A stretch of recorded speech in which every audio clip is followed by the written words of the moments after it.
Coming up on Backroads of Montana. Go for a wild ride in a real family heirloom. It's probably the oldest race car in Montana. They smell delicious. Taste big-time barbecue in small-town Montana, where a local team spices it up against tough competition. They are professionals, we're not. Learn the story behind a little-known battlefield near the Powder River in southeastern Montana. And hang on for a skijoring event where two of the riders share an uncommon connection. Stick around. We have so many good stories in the queue. Backroads of Montana is made possible with production support from the Greater Montana Foundation, encouraging communication on issues, trends, and values of importance to Montanans. The Big Sky Film Grant and the University of Montana. Home is where Montana is my home. From mountain peaks to prairie lands, the places I have known. And I'm bound to ramble, yes, I'm bound to roam. And when I'm in off the road now, boys, Montana is my home. Welcome to Backroads of Montana, offering stories of the genuine people and places across our state.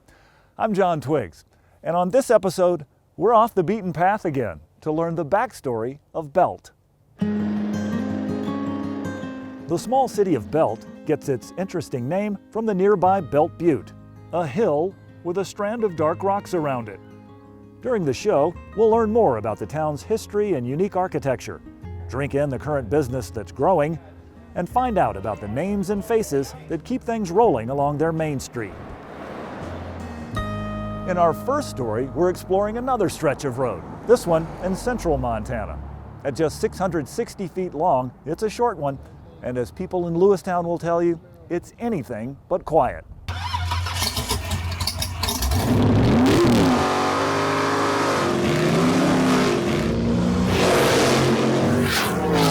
I mean, this is where people started racing, where they got the bug, so it's just tremendous to still be around since 1957. Even before 1957, this was a busy spot. Originally part of a taxiway for B-17 crews training during World War II. But by the mid-50s, young men in Lewistown were piecing together fast, customized cars, hot rods, and they needed somewhere to run them. They formed a club, the Roadsters, acquired a quarter-mile portion of the old airfield and an Army garage as their clubhouse. Their first sanctioned race was Memorial Day, 1957. Okay. Marty Storfa, one of the last remaining Roadsters, still prizes his club jacket and the modified 450 Buick he raced in. It's got a lot of dirt on it. Be a lot of work to get her going, but it would go. As membership and responsibility grew, the Roadsters became the Quarter Milers Club. Drag strips were popping up in towns across Montana, and the Quarter Milers wanted to set the standard. It was the golden age of drag racing, fueled by hot rod magazines and Hollywood movies, featuring daredevil teens and fast cars. A couple of the old timers that come to my mind is Ron Brinkman. He got his license at 15, started racing here in 58. Same thing with Syl Stride Sr. Without those guys still pushing the bug into people and showing that you can still race in your 80s, and I would love to see them still race in years to come. So. In 1956, Syl Scheide's Bel Air came equipped with a beefy Corvette V8. Syl knew he'd eventually race it, but at first, the Chevy had a more specific purpose. My 56 Chevy is a very, very special car. I courted my wife with this car, and it was a car we got married in, and the one we took on our honeymoon. I went to Southern California, and took it to Tijuana, and back, and had it ever since. After the honeymoon, Syl got under the hood, and soon his car was no longer street legal. His enthusiasm was infectious. Wife Lori started racing, and when daughter Christy and son Syl Jr. got older, they too caught the bug. Today, it's not uncommon to see father and son competing on the drag strip, Syl Jr. in his 1967 Camaro. But before they strapped on a helmet, Christy and Syl Jr. we're learning the basics of mechanics and maintenance. And this is one of the most wonderful things for young people, drag racing is, because you learn how to lose. It sets you up for life. You learn something at a young age and you don't even know you're learning it. Youth learn just how far and fast an 8-horsepower lawnmower engine can take them. And they learn the fundamentals of drag racing, the subtle skill behind staging, synchronizing with the Christmas tree for a good launch without prematurely crossing the electronic beam and fouling out, and beating your opponent to the finish line without breaking your ET, or elapsed time. That's your car's dial-in time set during earlier practice runs. Running quicker than your established ET, and you break out and lose the race. Reaction time and ET guarantee that every driver has a fair chance. Otherwise, the biggest, most expensive engine would always win. What do you got for a helmet? Fundamentals that ensure everyone is safe and has fun. And everyone includes the junior division, men and women drivers, husband and wife teams, and vehicles of every category imaginable. From exotic top-fuel dragsters right down to personal street cars. Pretty much anything on 4 wheels or 2. Sill isn't surprised by the success and longevity of the Lewistown Raceway. He credits good community support, loyal fans, and solid track management. The folks behind the scenes and those behind the wheel. The fellowship in drag racing is second to none. If you're in a parking lot and you see a car or someone who is in need with the hood up, you're going to find that mostly if there's a drag racer around, they're going to go over and help or ask if they can help you. That's the camaraderie, that's the fellowship, that's the bond in drag racing. A bond formed around speed, thundering engines, the smell of fuel, and burning rubber. And regardless of the car's modification or the driver's age or gender, one common experience they all share when the tree turns green.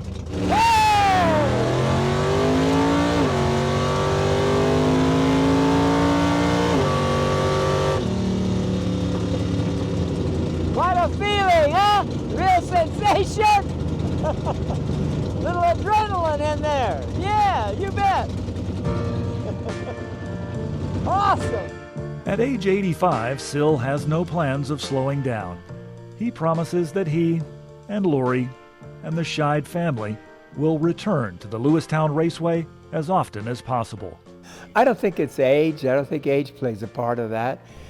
I work 12 hours a day every day and go home and have a bite to eat and go work on cars. So I'm very deeply into cars. Especially if that car happens to be a 1956 Chevrolet Bel Air. This car will never leave the Scheid family. I'm sure of that, because this car is so special, admired by so many people and our family, that it'll never leave. Folks at the Lewistown Raceway say they promise to always be there for the drag racing community. In fact, they're already raising money to replace the scoreboards damaged by lightning. And if all goes well, the new one should be in place by next summer. The town of Belt, located just southeast of Great Falls, has a deep mining history. In the late 1800s, Belt had one of Montana's first coal mines. You can learn about it at the Belt Museum, located in the original town jail built in 1895. During the coal boom, Belt was called Little Pittsburgh, or Black Diamond City. The museum contains displays about those coal mining routes, with artifacts and photographs of a melting pot of miners and settlers who made this small town their home. For more than 2 decades, another small town has hosted a big event, so big in fact, it shuts down Main Street. In Absaroka, it's all about the annual Montana Barbecue Cook-Off.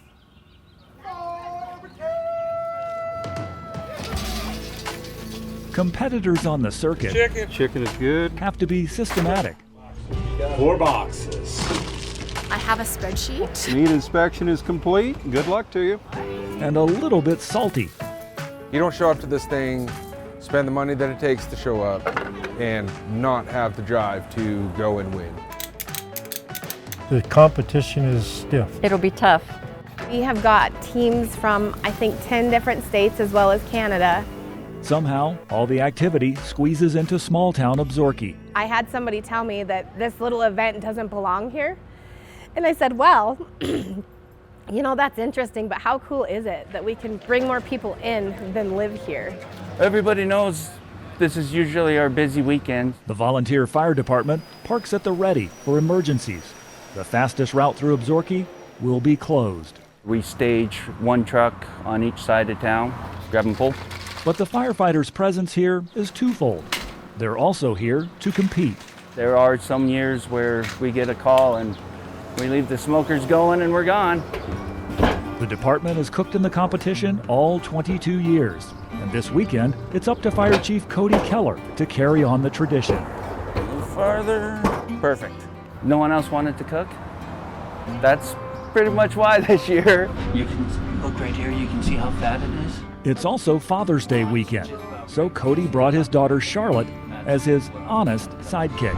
He's not the best at it. And you'll kind of just loop it around here. He has a lot of trial and error. Do this or keep on. They are professionals, we're not. Keep on doing that. There's not a lot of expectations for high scores. I love it when the locals enter. You can probably take a bigger chunk on that. And I love that the fire chief is parking vehicles and he's gonna worry about cooking meat tomorrow. The locals are what make barbecue contests. But the seasoned ones have learned there's a science to barbecue. You really have to pay attention to your barometric pressure, which elevation changes that. So it can take shorter, or it can take longer, depending on your elevation and barometric pressure. The professionals maximize efficiency. Many use drum cookers to render the meat hot and fast. But the volunteer fire department doesn't have one of those. So Cody and Charlotte start their brisket the night before for a low and slow cook on a classic smoker, which they tend to on the hour, every hour. The clock starts for the rest of the competitors around 3:30 a.m. The one variable that never changes is 12 o'clock we're going to turn in chicken, 12:30 we're going to turn in ribs, 1 o'clock we're going to turn in pork, and at 1:30 we're going to turn in brisket. And if you're 1 second late, you're disqualified. It's way too much work for most people, but it's a competition. I don't cook that way at home. Right now I'm waiting on temperatures for the meat. We'll pull those, and then about a half hour before the first turn in, we'll start decorating up the plate and getting everything to look pretty for the competition. They smell delicious. So they are preparing their chickens, they're preparing their boxes, getting them so it looks like a portrait, is basically what I'm going to say. Appearance counts, and it's where the professionals take pride. And they'll score us on appearance, taste, and tenderness. You got to have the right tenderness for the judges because they get one bite. Behind a curtain of secrecy, the judges sit tight-lipped, and the taste does the talking. But success is subjective. Smoking hot butts. Some measure it by the titles. Others simply know it when they taste it. Now does a perfect rib. Some might say the judges are the real winners at a barbecue competition. They even get to take home their leftovers. And you just said it right there with the number facing up? But for this dad and his daughter, success is walking away with something you carry a lifetime. Good job. My dad always says that if you want to learn something, you have to do it first. Now on to the next one. After all, the meat will get eaten, Main Street will reopen. This is really fun. But memories have a way of really sticking to your ribs. Now it's clean-up time. The worst. All told, the Absaroka Fire Department finished next to last in the competition. But that hasn't discouraged Cody and Charlotte. They're spending the off-season improving their brisket recipe for when the festival returns to Absaroka in June. The small city of Belt was founded in 1877. As coal mining boomed, it attracted talented Finnish and Slavic carpenters and architects, and their work is evident downtown. The Belt Performing Arts Center is just one of the many buildings on the National Register of Historic Places. Most are located on Kastner Street, the main street of Belt, named after John Kastner and his wife Maddie. Coal mining brought them here, they founded the town, and John was Belt's first mayor. Later, Maddie donated the land that would become the little park in Kastner Square. You know, just was a very generous person, it seems, that tried to make life better here in Montana. It is a well-used little park, and it's close to what downtown area we have. Our next story shares more history from a different part of the state. It's a tale of two monuments. We're headed to southeastern Montana and the Reynolds Battlefield near Broadus. It's the site of a little-known yet pivotal battle on the Powder River.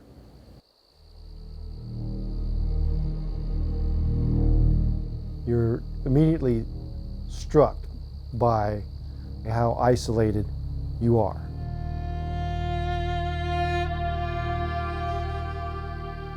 Gives you a good idea of Northern Cheyenne country and where our people used to live and travel.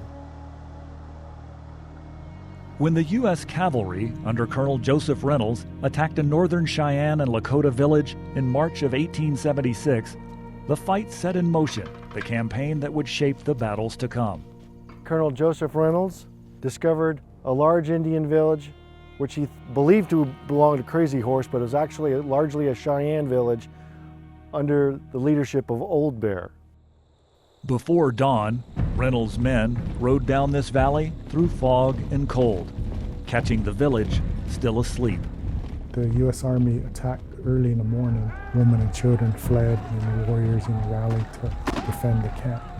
By midday, the camp lay in ruins. Supplies and winter stores were destroyed, all against General George Crook's direct orders to Reynolds. Once the village was abandoned, it was then that Colonel Reynolds ordered the entire village destroyed, and so all the lodges except one were torched and the contents destroyed. Reynolds believed he had crushed Crazy Horse's force, but he was wrong. What he left behind hardened the will of those who escaped. For the survivors, this battle wasn't the end. It marked the beginning of a defining chapter in Northern Cheyenne history. It was one of the most important because it was one of the first ones that year that led to all the other battles that took place later that year. The Rosebud Battle, where the girl saved her brother, Little Bighorn, and everything else that happened that summer. The destruction of the Powder River camp united the Cheyenne, Lakota, and others in resistance. Those who fled joined Crazy Horse and Sitting Bull. Well, when the Northern Cheyennes were attacked by Reynolds, it caused us to, of course, group up with Crazy Horses and his Oglalas, and then in return with Sitting Bulls. That's what started it all, was the Reynolds attacking. Decades later, two monuments were placed to remember what happened here: the soldiers who fell and the village that lost everything. That Morning Star symbol it's an ancient symbol used in our ceremonies that represents the Morning Star people. Other tribes, other people know us when they see that symbol, that those are the Northern Cheyenne people. These markers represent their sacrifice, but their bodies are not located here. Their bodies were never found. Today, this quiet valley still carries the memory of that March morning, a turning point that helped unite the tribes. I'd like to let people know that the Northern Cheyenne people are still here today. We were a part of this history, a part of this site, Powder River, the Reynolds Battle. For those who want to learn more about this battle, you can visit the Powder River Historical Museum in Broadus. They have a full display, including artifacts and a replica of the Reynolds Monument. The museum is open seasonally from June through August. It's not all history for the town of Belt. Today, with a population around 500, it might be better known for beer than coal. Harvest Moon Brewery taps into the area's good water from the Madison Aquifer to produce a variety of locally crafted beers. The beer names reflect some of the area's history. The company brought jobs and visitors to this small town, but Thursdays remain locals' night to enjoy each other's company. It's a Belt success story in a very competitive field. Our final story takes us over to western Montana to watch two competitors in a sport that requires teamwork. But as they both found out, their best collaboration turned out to be a life-saving partnership.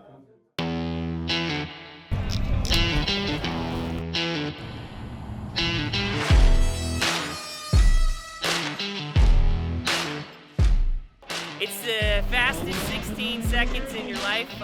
You really don't know what happens.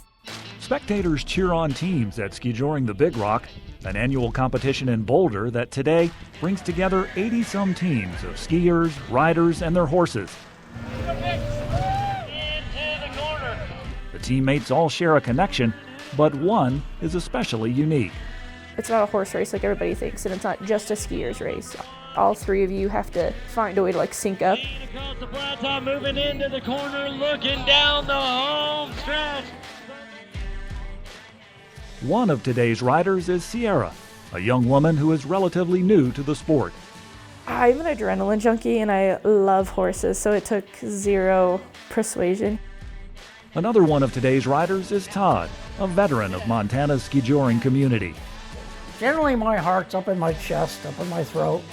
You're so focused. We're gaining speed down the it can get pretty exciting. He's lucky to even be here today. A few years back, Todd fell gravely ill from kidney failure. They figured if I survived another 6 months on dialysis, I would have been lucky. I felt depressed. I felt like there was no hope. I said, yeah, I want a transplant. My then kidney doctor, nephrologist, really wasn't for it because he said at your age, nobody's going to want to accept you. Despite his doctor's misgivings, Todd continued skijoring competitions without a working kidney. Time was running out, and he decided to ride that winter with the goal of finding a donor, even if it meant taking some unusual steps. I heard an announcement over the intercom. 1 minute. And it asked the crowd if anybody had a kidney to donate. And I looked around and I said, is this real? And so I was following a gal named Tristram on Instagram and just kind of following her equine world and all of that. My friend, she ended up making a post for him and I happened to share it. And Sierra happened to see it. She reached out to me and she's like, I've always wanted to do this. And I was like, what do you mean? She's like, I've always wanted to donate. She's like, I've always wanted to do an organ transplant. I was like, you're kidding. I finally came up and met Todd and Cheryl. I talked to them for a little bit over the phone. Sierra previously trained as an EMT. Through that experience, she met terminally ill patients who inspired her to donate life. So it was cool to find somebody who's older that's already made all of their life choices and mistakes. And that had a little more drive for why they wanted to stay alive. Relaxed like that? Yeah, that's fine. I went ahead and went down to Phoenix for all of the pre-op tests to make sure that I was healthy enough. And she came home after a week down there and she called me and she said, everything went good. She said, everything looks good. And then it wasn't a week later, she called me, she said, guess what? We're a match, we're a perfect match. And I said, really? She said, yeah. She said, their words were, we haven't ever seen a match like this before. But they bumped us up a couple days early, and so it all went pretty fast. Got the transplant, I woke up the next morning, and I know, have several close friends that have had transplants that said, you're gonna feel like a whole different person the next morning. And it's like, yeah, right, Wow. I literally felt like I was reborn. It was just like I woke up as a holy cow. It was pretty cool, staying down there in Phoenix in an Airbnb with Todd and Cheryl. The three became close through the donation experience, and when Sierra came up to the Flathead, she moved into Todd and his wife Cheryl's rental. And he's just staring at me like you're supposed to be on the back of me, looking at him. It was pretty great. Once Todd was cleared to get back in the saddle, he had something to give Sierra in return. The gift of skijoring. He's like, hi, so if you sit on this horse and somebody puts a rope behind it and you just make them run really fast, it's really kind of cool. Was game for it. Sierra and Kyle Boylander getting set to go. We're off and running the last team of the first performance. We have what we call a chute that we'll put the horse in and the skier will be off to our right. They have to hook a rope up behind the saddle, the skier has to have a hold of that rope. Horse GW, Quinn McCauley, the rider Quinley McCauley. Oh, we're off and moving. Todd's team takes off through the course, headed for victory. We're gaining speed down the home stretch. Old Packer, Todd Peterson, Riley Tubbs, getting it done. While Todd and Sierra feel lucky to be here today, the real fortune in ski touring has been finding each other. There's over 100,000 people on the waiting list for kidneys alone. Instead of being the end of your life, you're enhancing your life. Look at Sierra and I. Perfect. We've developed a relationship. You know, she's part of our family. If I ever need anything, they're always there. And likewise.